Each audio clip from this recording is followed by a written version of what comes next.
Hi everyone! A few days ago, the IPCC published its latest report, the third in the series called AR6.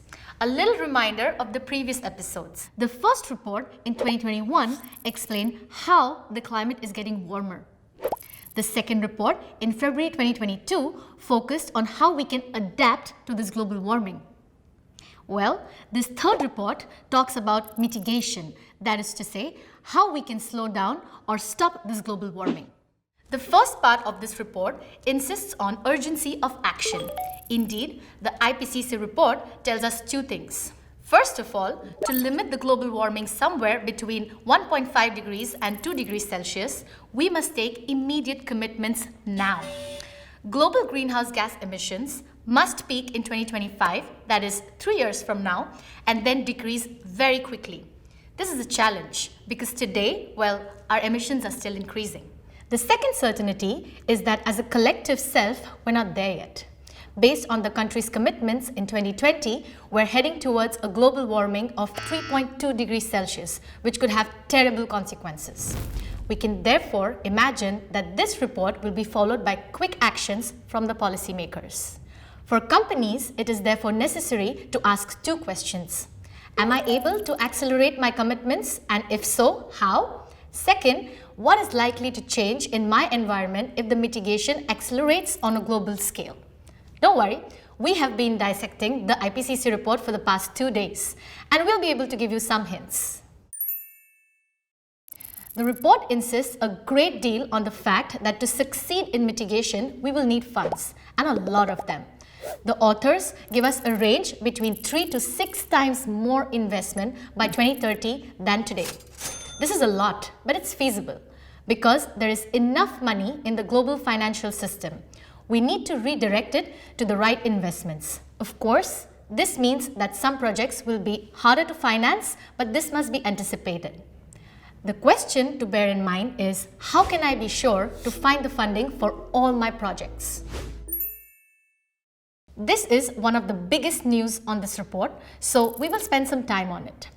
The report focuses for the first time on demand-side measures. In other words, how to change the behavior of consumers, not only producers. The IPCC report explains that with the right measures on the demand side, we can reduce the greenhouse emissions by 40 to 70% compared to the current scenarios. This is considerable. So, how can we do this? Well, the demand depends on 3 factors. First, socio-cultural factors. To sum up, these are individual behaviors such as eating less meat, traveling by the plane less often, heating your home and office less, buying only restorable products. Second, infrastructure use. This is what needs to be put in place, such as more public transport, bicycle lanes, financial incentives to consume more responsibly, and more responsible urban planning, for example. The IPCC even specifies in the measures what is called choice architecture. That is, to make the consequences of the consumer's choice clear, especially in food. Third, use of technology adoption. Here, we're going to talk about the pace at which we're going to equip ourselves not only with electric cars, for example, but also adoption of innovations in sustainable real estate. The 3 factors to remember are human behavior, infrastructure, and innovation.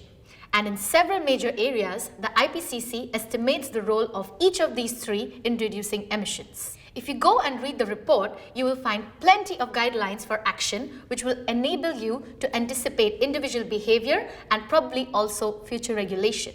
The question to bear in mind is, what will be the impact of these changes in demand on my business? Here you will see the report is very detailed. Sector by sector, the authors are explaining if it is possible to reach our mitigation objectives. The report is reasonably optimistic on industry. For example, saying that if everybody gets on board, carbon neutrality is achievable. It details the conditions, notably around recycling and circular economy. The report also lists opportunities for buildings and cities. However, there are sectors that are more complicated, notably 2: fossil fuels and transportation. On fossil fuels, that is gas, coal and oil, the report is very clear. If we continue to exploit the current installations and those that are planned, then we will exceed the carbon budget, which is necessary for the temperature increase of 1.5 degrees, and we will use the maximum carbon budget for 2 degrees Celsius. In other words, we cannot continue to operate these facilities as we're exploiting them today and reduce our global warming at the same time. It's impossible. It is therefore necessary to get out of these fossil energies in the short term, and this will lead to what is called stranded assets. That is, facilities whose value will drop to zero or almost zero. The IPCC estimates the value of these stranded assets in fossil energies will be between $1 and $4 trillion by 2050, even more if we target 1.5 degrees. So it's going to cost us a lot of money. And furthermore, the report recommends to stop investing in these energies to avoid locking in our future emission levels. The rather good news is that the report insists on very fast decrease in the cost of renewable energies, especially solar and wind. This will of course help to be less dependent on fossil fuels. The second important sector is transportation.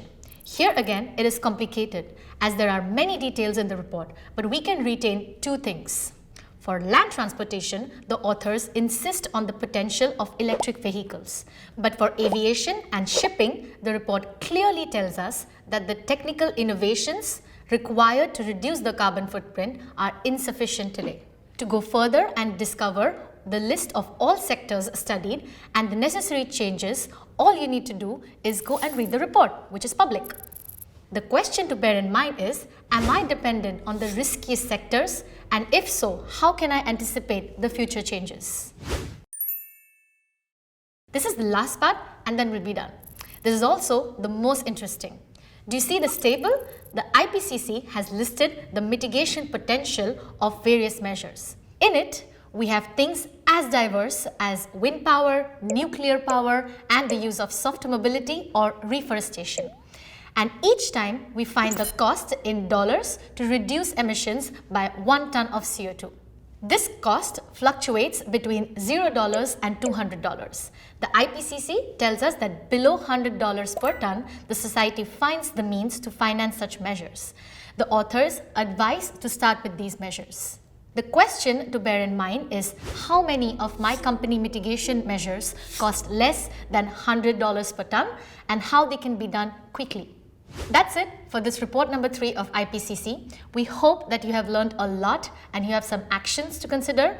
Obviously, to understand everything, we advise you to dive into the report, but we have seen a good overview. Hope to see you soon.